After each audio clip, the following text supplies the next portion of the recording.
Hello students, welcome to Carefree Education. Students, today we are going to read a very interesting and a very emotional poem story, that is The Portrait of a Lady. बहुत ही प्यारी story है, बहुत ज़्यादा interesting भी और emotional भी। एक grand mother का कैरेक्टर दिखाया गया है, इसमें अटैचमेंट दिखाया गया है बहुत अलग अलग लोगों के साथ, वो हम इस स्टोरी में पढ़ने वाले हैं। अभी स्टार्ट करते हैं। स्टोरी में आपको स्टार्टिंग में कुछ नहीं, जैसे जैसे स्टोरी बढ़ेगी हम वैसे वैसे समझते जाएंगे। As people grow up their relationship with their family might change. क्या है, जैसे एज पीपल ग्रो अप, जैसे जैसे लोग बढ़ते हैं उनकी रिलेशनशिप उनकी फैमिली के साथ भले ही चेंज हो, पर बहुत सारे ऐसे लेसन्स, मतलब या ऐसे लेसन्स होते हैं और मेमोरीज होती हैं जो कभी भी भूली नहीं जा सकती। अब जो ऑथर हैं, स्टोरी लिख रहे हैं, वो अपनी ही स्टोरी लिख रहे हैं और वो अपने चाइल्डहुड का किस्सा बता रहे हैं उनकी ग्रैंड मदर के साथ। My grand mother, like everybody's grand mother, was an old women. She had been old and wrinkled for 20 years and that I had known her. She could never have been pretty, but she was always beautiful. क्या बताया उन्होंने अपनी दादी के बारे में कि मेरी दादी जैसे सबकी दादी होती हैं, ग्रैंड मदर होती हैं, एक ओल्ड वुमेन है और उनके वो बहुत बूढ़ी हैं और रिंकल मतलब उनके फेस पे, उनकी बॉडी पे क्या है, बहुत सारी झुर्रियाँ हैं। जैसे हम जनरली देखते हैं ना अपनी दादी को, ओल्ड वुमेन को, किसी को भी देखो तो वो कैसे उनकी झुर्रियाँ होने लगती है, वो अलग से ही दिखते हैं ना ओल्ड पीपल। तो वैसे ही ऐसे लगता था कि जब 20 ईयर्स फॉर 20 साल से वो बूढ़ी हैं, जब से मैं उनको जानता हूँ। मैंने उनको कभी सुंदर नहीं देखा, लेकिन वो बहुत ब्यूटीफुल हैं। ब्यूटीफुल मतलब भले वो सुंदर इसलिए नहीं क्योंकि वो काफ़ी एजेड हो चुकी हैं, बूढ़ी हो चुकी हैं, उनके शरीर पे पूरे रिंकल्स आ गए हैं, लेकिन वो बहुत प्यारी हैं। She moved about the house in the spotless white with one hand resting on her waist to balance her stoop and other telling the beads of a rosary. सबसे पहले इसका मतलब समझते हैं। बीड्स ऑफ रोजरी का मतलब होता है माला, जपते हैं। आपने कभी घर पे किसी को देखा होगा, एक माला होती है जिसको जपते रहते हैं दादी लोग पकड़ के, ऐसे पाठ करते रहते हो, कंटिन्यूसली उसका काउंट चलता रहता है। बीड्स ऑफ रोजरी उसके कहा जाता है। तो ये अब क्या बता रहे हैं ऑथर अपनी दादी के बारे में कि एक हाथ हमेशा उनके कमर पे रहता है, वो बैलेंस करके चलती हैं अपने आप को, क्योंकि उनका बैलेंस सही नहीं बनता है उनकी एज होने के कारण। तो एक हाथ उनके कमर पे रहता है जो वो चलती रहती है अपने आप को बैलेंस करने के लिए, और दूसरे हाथ में माला होती है जिसको वो जपती रहती हैं और प्रेयर करती रहती हैं। My grandmother and I were good friends. My parents left me with her when they went to live in the city and we were constantly together. क्या बोला इसमें कि जो मेरी ग्रैंड मदर हैं वो और मैं बहुत अच्छे फ्रेंड्स हैं। मेरी जो ऑथर के पेरेंट्स हैं उन्होंने सिटी में सेटल होने के लिए वो दोनों चले गए थे और ऑथर को अपनी दादी के पास छोड़कर गए थे, तो इसीलिए वो हमेशा साथ में रहते थे। वही उनकी दादी उन्हें उठाती थी, मॉर्निंग में रेडी करती थी स्कूल के लिए, और वो मॉर्निंग प्रेयर कंटिन्यूसली मोनोटोनस सिंग मतलब एक ही धुन में गाती रहती थी। जब वो बात करते थे तब भी, मतलब ऑथर को नहलाते टाइम भी, उनको तैयार ड्रेस करते टाइम भी, उनको वो ऐसे इसलिए करती थी कि ऑथर को भी ये सब जो प्रार्थनाएं हैं, भजन हैं, उनको याद हो जाएं और वो याद कर ले उसको by heart. Know by heart मतलब उसको याद कर ले। आई लिसेंड, आई मतलब ऑथर बोलता था कि मुझे पसंद था क्योंकि मुझे उनकी आवाज़ पसंद थी, लेकिन मैंने कभी ये नहीं सोचा कि मुझे वो भजन याद भी करने चाहिए। वो ब्रेकफास्ट करते थे, क्या, एक थिक रोटी, स्टेल चपाती। स्टेल चपाती का मतलब होता है रखी हुई कल रात की चपाती, उस पर वाइट बटर लगाकर और उसके ऊपर शुगर लगाकर, रोटी के ऊपर शुगर और बटर लगा करके उसको खा लेते थे और वो स्कूल चले जाते थे। और वैसे ही स्टेल चपाती जो रात की या बासी चपाती होती थी उनकी दादी अपने साथ उठा लेती थी, किसके लिए, गली के कुत्तों के लिए, स्ट्रीट डॉग्स के लिए। My grandmother always went to school. जो उनकी ग्रैंड मदर थी वो हमेशा उनके साथ स्कूल जाती थी उन्हें छोड़ने, क्योंकि जो उनका स्कूल था वो बहुत ज़्यादा अटैच था किससे, स्कूल से। जो उनका मंदिर था वो स्कूल से अटैच था, तो जब तक ऑथर स्कूल में पढ़ते थे तब तक वो मंदिर चली जाती थी, क्योंकि वो अटैच था कहाँ से, मंदिर से। The priest taught us the alphabet and the morning prayer. जो प्रीस्ट होते थे ये क्या पढ़ते थे, जैसे पहले के टाइम में गुरुकुल होते थे, मंदिर होते थे, तो वहाँ कोई टीचर्स नहीं पढ़ाते थे। जो पंडित होते थे या पुजारी होते थे वही क्या करते थे, बच्चों को ज्ञान दिया करते थे। तो ये उस टाइम की ही बात है। जो प्रीस्ट है वो अल्फ़ाबेट मतलब पाठ पढ़ाते थे और मॉर्निंग प्रेयर्स भी कराते थे।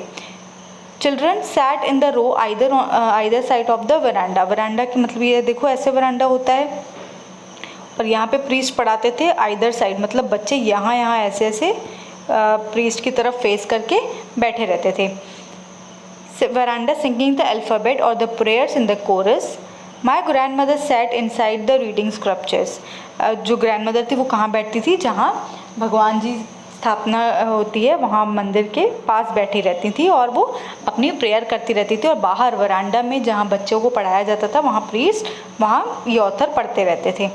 When we had both finish, जब दोनों साथ में फिनिश कर देते, उनकी प्रेयर हो जाती थी और इनका लेसन हो जाता था या उनकी पढ़ाई हो जाती थी, स्कूल की छुट्टी हो जाती थी, तब वो दोनों मिलकर साथ में घर जाते थे। This time the village dogs would meet us at the temple door. अब जब वापस जाते थे तब उनका पीछा करते करते जो विलेज डॉग्स थे वो उनके पास मिल जाते थे।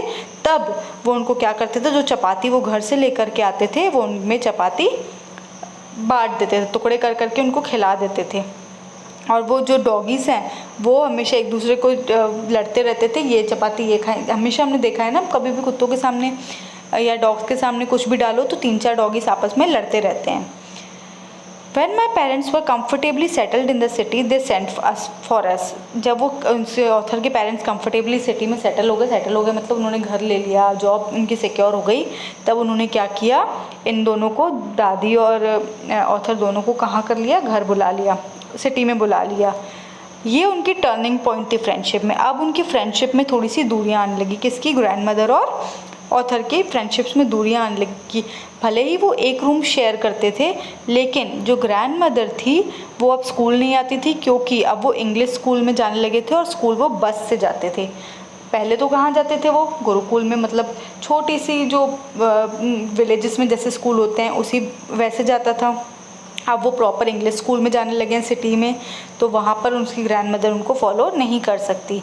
अब स्ट्रीट्स पर डॉग्स भी नहीं दिखते, तो वो उनके लिए फीड करने के लिए कुछ भी नहीं ले जाती। तो ग्रैंड मदर किसको फीड करने लगी, अब स्पैरोज़ को, कबूतरों को। अपने कोर्टयार्ड में जो अपने घर था, अपने घर की जो बालकनी है वहीं पर, या कोर्टयार्ड जो गार्डन बना हुआ है उसी में क्या करने लगी, स्पैरोज़ को खाना खिलाने लगी।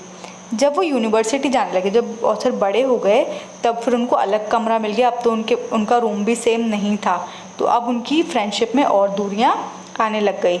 From sunrise to sunset, grandmother sat by her wheel, spinning and reciting prayers। अब क्या होता था, जैसे जैसे उनकी उम्र भी बढ़ती जा रही थी, ग्रैंड मदर और ज़्यादा प्रेयर करने में बिजी हो जाती थी। वो पूरा दिन सनराइज टू सनसेट मतलब सुबह से शाम तक क्या करती थी, सिर्फ प्रेयर ही प्रेयर, रिसाइट मतलब जपती रहती थी, और स्पिनिंग मतलब जो उनका व्हील चेयर पर बैठती थी उन चक्कों को हिलाती रहती थी।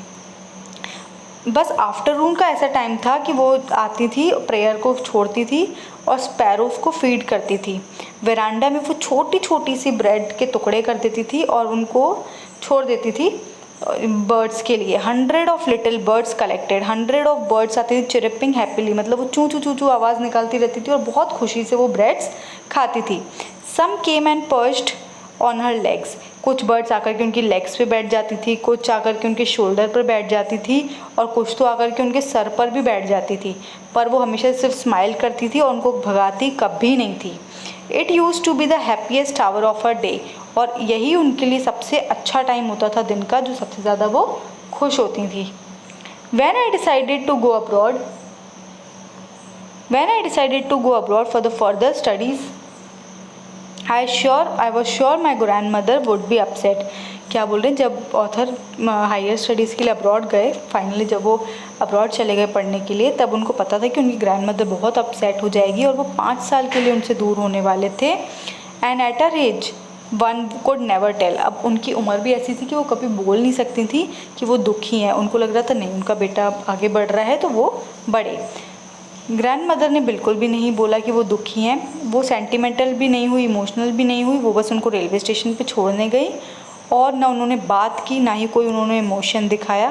वो कंटिन्यूसली अपनी प्रेयर बोले जा रही थी, उनकी लिप्स मूव कर रही थी और वो पूरी प्रेयर में लॉस्ट हो चुकी थी। Her fingers were busy telling the beads of her rosary, वही उनकी माला, वो हाथ में उनकी माला थी जो वो कंटिन्यूसली जप रही थी। साइलेंटली उन्होंने चुपचाप सिर्फ ऑथर के फोरहेड पर किस किया और उनके लिए ये लास्ट किस थी और ये लास्ट साइन ऑफ कांटेक्ट था। मतलब इसके बाद उनको लग रहा था कि अब वो शायद अपनी ग्रैंड मदर से कभी ना मिल पाए। I cherish the most imprint, imprint मतलब ये मेरे लिए लास्ट निशानी हो सकती है। उनको लग रहा था कि अभी वो वापस आएंगे तो शायद वो ना मिल पाए। ये देखो, ये एक बहुत अच्छा पिक्चर बना हुआ है जहाँ ग्रैंड मदर क्या कर रही हैं, बर्ड्स को फीड कर रही हैं वेरांडा में, जहाँ 100 ऑफ बर्ड्स कलेक्टेड है उनके पास। But that was not so, जैसे उन्होंने इमेजिन किया कि वो शायद लास्ट बार मिल रहे हैं अपनी ग्रैंड मदर से, पर ऐसा नहीं था। वो 5 ईयर्स के बाद जब वापस आए अब्रॉड से, तब उन्होंने जब अपनी ग्रैंड मदर से मिले तब वो वैसी की वैसी ही थी जैसे उनको वो छोड़ के गए थे। बिल्कुल भी वो बूढ़ी नहीं लग रही थी, ऐसा लग रहा था सेम टू सेम वैसे ही खड़ी हैं। बट इस टाइम भी उन्होंने कोई वर्ड नहीं बोला। While she clapped her in her harm, जब उन्होंने उनको हक किया तब भी वो कंटिन्यूसली प्रेयर ही बोल रही थी। Even on the first day of my arrival her happiest moments were with her sparrows, जब वो पहला दिन आए 5 साल बाद, तब भी वो क्या कर रही थी, अपने स्पैरोज़ के साथ ही बहुत ज़्यादा खुश थी। बस उनके इतना बदलाव दिखा कि शाम को उन्होंने पहली बार इतने सालों में प्रेयर नहीं की। उन्होंने आसपास की जो नेबरहुड की औरतें हैं उनको सबको इकट्ठा किया, ड्रम उठाया और वो बजा करके गाने भजन करते रही और बहुत घंटों तक, सेवरल आवर्स, वो ड्रम बजा बजा कर गाने ही और भजन गा रही थी होम कमिंग वॉरियर्स के लिए। मतलब वो इतनी खुश थी अपने पोते के घर आने से कि उन्होंने सबको इकट्ठा किया और वो ड्रम बजा के, ड्रम मतलब ढोल बजा करके और भजन कर रही थी। और ये बहुत शौक थे ऑथर देखकर, क्योंकि ये इतने सालों में पहली बार हुआ है कि उन्होंने अपनी प्रेयर छोड़ी है और वो कोई और काम कर रहे हैं। नेक्स्ट मॉर्निंग वो थोड़ी सी बीमार हो गई थी, थोड़ी सी बीमार थी। It was mild fever and the doctor told us that it would go. उनको थोड़ा सा बुखार था, पर डॉक्टर ने बोला ये तो आराम से ठीक हो जाएगा, तो ज़रा सा। पर ग्रैंड मदर उसको अलग ही सेंस में ले रही थी। उन्होंने सबको बोला कि अब बस उनका आखिरी समय आ गया है, उनको कुछ नहीं करना है, उनको बस पीसफुली अपने बेड पे सोना है और उनको प्रेयर करना है और माला जपनी है।